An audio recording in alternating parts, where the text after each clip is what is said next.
عبداللہ جو کہانی سنا رہا ہے مجھے تو وہ واقعی سچی کہانی لگ رہی ہے۔ باکو نے چبوترے کے قریب بیٹھے ہوئے تاکو سے کہا۔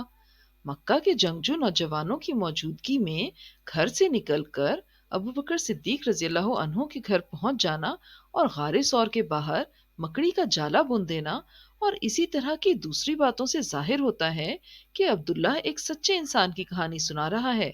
اس لیے راکو ساگو سے رازدارانہ انداز میں بات کر رہا تھا کہ اسی دوران عبداللہ چبوترے تک پہنچ چکا تھا۔ عبداللہ کے چبوترے پر پہنچتے ہی چاروں جانب خاموشی چھا گئی۔ ہر کوئی منتظر تھا کہ عبداللہ کل والے واقعے سے اپنی بات شروع کرے۔ عبداللہ نے چاروں جانب نظر دوڑاتے ہوئے اپنے قریب بیٹھے ہوئے سردار کی جانب ایسے دیکھا جیسے اجازت طلب کر رہا ہو کہ میں اپنی گفتگو شروع کروں۔ سردار نے عبداللہ سے کہا کہ کل جہاں بات ختم ہوئی تھی وہاں سے دوبارہ بات شروع کرو۔ میں بتا رہا تھا، عبداللہ نے گفتگو شروع کرتے ہوئے کہا، رحمت دو جہاں صلی اللہ علیہ وآلہ وسلم نے اپنے ساتھیوں کے ہمراہ یثرب کی جانب دوبارہ سفر شروع کیا۔ دوران سفر کھانے پینے کی چیزیں ختم ہو گئیں تو راستے میں بستی کی تلاش شروع ہوئی جہاں سے کھانے پینے کی کچھ چیزیں لی جا سکیں۔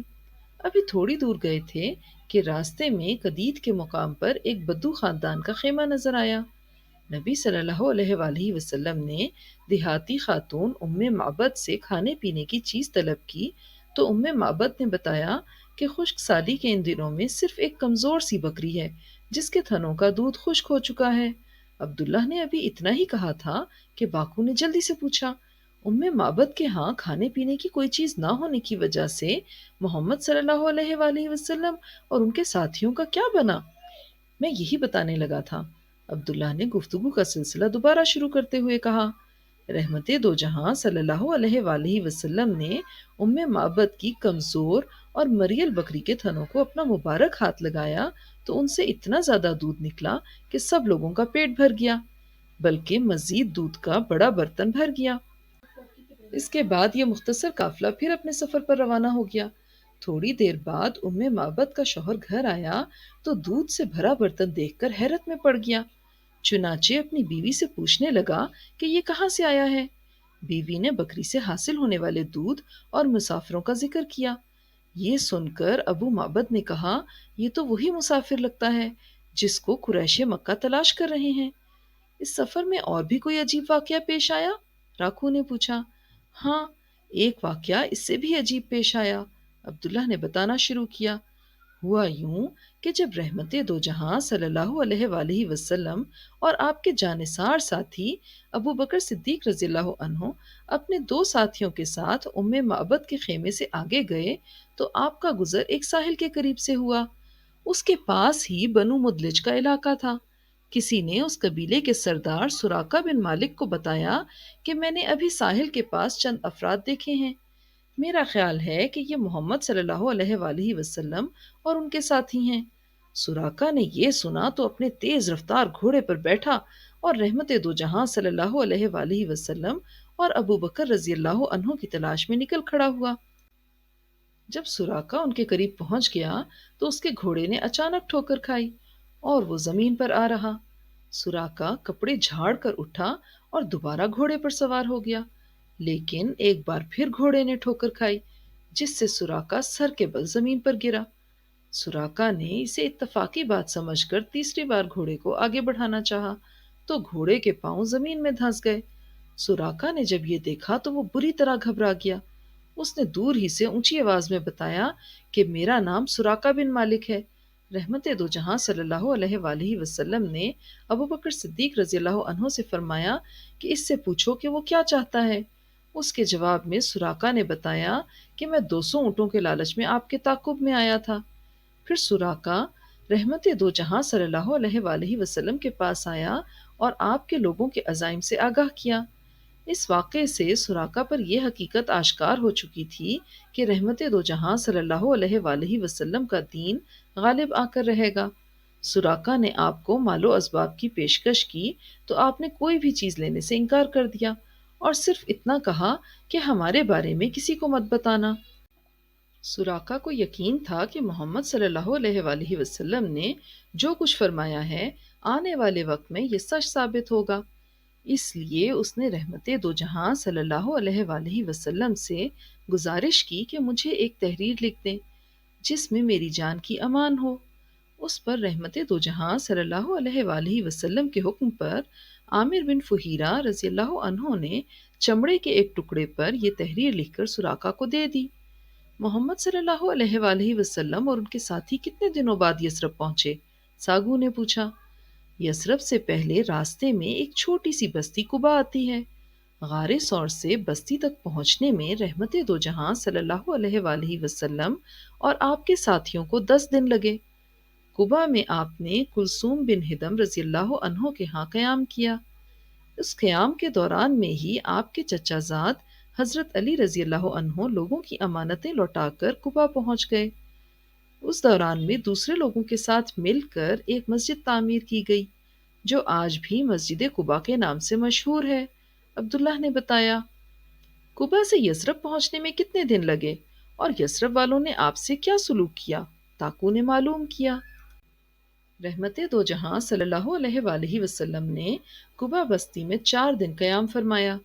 اس کے بعد اپنے جانثار ساتھی حضرت ابو بکر رضی اللہ عنہ کے ساتھ قصوہ اونٹنی پر بیٹھ کر یثرب روانہ ہوئے۔ قبا سے روانگی سے قبل آپ نے اپنے ننیال بنو نجار کو پیغام بھیجا تو وہ آپ کی حفاظت کے لیے تلوار لٹکائے حاضر ہو گئے۔ ان کی رفاقت میں آپ نے یثرب کا رخ کیا۔ راستے میں بنو سالم کی بستی میں نماز جمعہ کا وقت ہو گیا تو آپ صلی اللہ علیہ وآلہ وسلم نے وہاں 100 آدمیوں کو جمعے کی نماز پڑھائی۔ اسلام میں یہ پہلا جمعہ تھا۔ نماز کے بعد آپ نے دوبارہ یثرب کا رخ کیا۔ اس وقت لوگ استقبال کے لیے امٹ پڑے تھے۔ جب آپ شہر میں داخل ہوئے تو لوگوں نے آپ کا ایسا شاندار استقبال کیا کہ اس کی مثال پیش نہیں کی جا سکتی۔ اس روز سے یثرب مدینہ النبی بن گیا۔ اس موقع پر انصار کی بچیوں کی خوشی کا کوئی ٹھکانہ نہ تھا۔ وہ خوشی کے ساتھ پڑھ رہی تھیں، ہم پر مدینے کے اطراف سے 14ویں کا چاند طلوع ہوا ہے، جب تک اللہ کو پکارنے والا پکارے، ہم پر اللہ کا شکر واجب ہے۔ اے ہم میں بھیجے گئے نبی، آپ ایسے دین کے ساتھ آئے ہیں جس کی اطاعت فرض ہے۔ رحمت دو جہاں صلی اللہ علیہ وآلہ وسلم کے خادم خاص حضرت انس بن مالک رضی اللہ عنہ فرمایا کرتے تھے کہ میں نے اس دن سے زیادہ مبارک اور خوشی کا دن نہیں دیکھا جس دن رحمت دو جہاں صلی اللہ علیہ وآلہ وسلم مدینہ تشریف لائے۔ رسول اللہ صلی اللہ علیہ وآلہ وسلم انصار کے جس محلے سے بھی گزرتے وہ آپ کی اونٹنی کی نکیل پکڑ لیتے اور عرض کرتے، آپ صلی اللہ علیہ وآلہ وسلم کے کھانے پینے اور حفاظت کا سامان موجود ہے، آپ ہمارے ہاں تشریف لائیے۔ مگر آپ صلی اللہ علیہ وآلہ وسلم ایک ہی جواب دیتے، اونٹنی کا راستہ چھوڑ دو، یہ اللہ کے حکم کی پابند ہے۔ قصوہ اونٹنی اللہ کے حکم کی پابند تھی تو آخر وہ کہاں اور کس کے پاس جا کر رکی؟ راکھو نے پوچھا۔ اونٹنی جب اس مقام پر پہنچی جہاں آج مسجد نبوی ہے تو بیٹھ گئی، لیکن آپ صلی اللہ علیہ وآلہ وسلم نیچے نہیں اترے، یہاں تک کہ وہ اٹھ کر دور تک گئی، پھر مڑ کر دیکھنے کے بعد پلٹ آئی اور اپنی پہلی جگہ پر دوبارہ بیٹھ گئی۔ اس کے بعد رحمت دو جہاں صلی اللہ علیہ وآلہ وسلم نیچے تشریف لے آئے تو حضرت ابو ایوب انصاری رضی اللہ عنہ نے جلدی سے آپ کا کجاوا اٹھا لیا اور اپنے گھر لے کر چلے گئے۔ چنانچہ رحمت دو جہاں صلی اللہ علیہ وآلہ وسلم ابو ایوب انصاری رضی اللہ عنہ کے گھر میں تشریف لے گئے جہاں آپ نے قیام فرمایا۔ عبداللہ نے بتایا، حضرت ابو ایوب انصاری کے گھر میں قیام کے بعد محمد صلی اللہ علیہ وآلہ وسلم کس کے ہاں چلے گئے؟ باکو نے سوال کیا۔ حضرت ابو ایوب انصاری رضی اللہ عنہ کے گھر کے سامنے خالی جگہ جہاں آپ کی قصوہ اونٹنی بیٹھی تھی، آپ نے اس جگہ مسجد بنانے کی خواہش ظاہر کی تو معلوم ہوا کہ یہ زمین 2 یتیم بچوں سہل بن عمرو اور سہیل بن عمرو کی ہیں۔ آپ نے زمین کے مالک بچوں کو قیمت دینے کی کوشش کی تو انہوں نے قیمت لینے سے انکار کر دیا، مگر آپ نے بطور حکم انہیں قیمت وصول کرنے کا کہا تو وہ زمین کی رقم لینے پر آمادہ ہو گئے۔ زمین خریدنے کے بعد اس پر مسجد کی تعمیر کچی اینٹوں اور گارے سے مکمل کی گئی، فرش پر ریت اور کنکریاں بچھائی گئیں اور کھجور کے تنوں کے اوپر کھجور کی خشک ٹہنیاں بچھا کر چھت بنائی گئی۔ جب بارش ہوتی تو چھت ٹپکنے لگتی اور مسجد کے اندر کیچڑ ہو جاتا تھا۔ مسجد کے ساتھ کچی اینٹوں اور گارے سے 2 کمرے بنائے گئے۔ حضرت ابو ایوب انصاری رضی اللہ عنہ کے ہاں قیام کے بعد رحمت دو جہاں صلی اللہ علیہ وآلہ وسلم اپنے اہل خانہ کے ساتھ ان چھوٹے چھوٹے 2 کمروں میں منتقل ہو گئے۔ عبداللہ نے باکو کے سوال کے جواب میں تفصیل سے بتایا، محمد صلی اللہ علیہ وآلہ وسلم نے مدینہ پہنچ کر سب سے پہلے کیا کام کیا؟ ساگو نے پوچھا۔ ساگو کا سوال بہت اہم ہے، لیکن آج آپ لوگوں نے کہانی کا خاصا حصہ سن لیا ہے، اب باقی باتیں کل ہوں گی۔ یہ کہتے ہوئے عبداللہ نے سردار سے اجازت لی اور اپنی جھونپڑی کی طرف چل دیا۔ دوستو، اگر ابھی تک آپ نے ہمارے چینل کو سبسکرائب نہیں کیا تو اسے سبسکرائب کر لیں، اور اگر آپ کو یہ کہانی پسند آ رہی ہے تو اس کو شیئر کریں، لائک کریں اور کامنٹ سیکشن میں جا کر کامنٹ دینا نہ بھولیے گا۔ شکریہ۔